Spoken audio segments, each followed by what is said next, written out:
Process to elect the next leader of the Catholic Church, known as the conclave, it begins tomorrow. More than 100 cardinals have made their way to Rome, where they are preparing to vote inside the Sistine Chapel. Robert Moses joins us right now. And Robert, considering how different Pope Francis was compared to traditional Roman Catholic tradition, this seems like it's a little monumental here, because either they will stay in the same direction as the Catholic Church or veer back to what they used to be. Yeah, monumental. You said it, Kurt and Roseanne. You know, and it strikes me, it's often the case whenever we elect a president here in the U.S. that we elect someone who's very different than his predecessor. Similar case here with the Pope. The conclave gets underway at 4:30 tomorrow afternoon, local time in Rome. That's 10:30 a.m. here. So, of course, we'll be watching it for you all throughout the day tomorrow. Now, for some perspective, back in 2013, Pope Francis needed 5 rounds of voting over about 2 days to be elected. We'll see if this voting follows a similar path. Red curtains were installed yesterday on the central balcony of St. Peter's Basilica, where the new pope will eventually greet the crowd. But first things first, let's talk about the process. 133 cardinals under the age of 80, 108 of whom Pope Francis appointed, are expected to vote. The next pope will need to receive 2/3 support. That's 89 votes. And there will likely be multiple rounds of voting.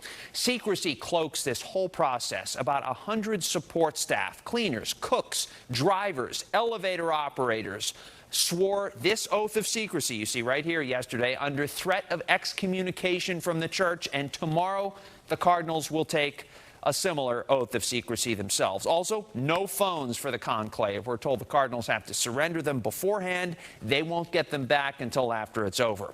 And then once this meeting starts, the world will watch this chimney on the roof of the Sistine Chapel for that all-important white smoke that will herald a new era in the Catholic Church. 2 of the voting cardinals, who will be in the room where it happens, talked about the importance of this decision. At the end of the day, there's one we need to discover, and the Lord has already named him in his heart, but it is a choice between a lot of beautiful and strong personalities. We support whoever is the best person. We don't know. So, but we don't choose a pope based on continent, based on race, based on language. We choose a pope that is truly can be the successor of St. Peter. We are the one who can look after the whole world.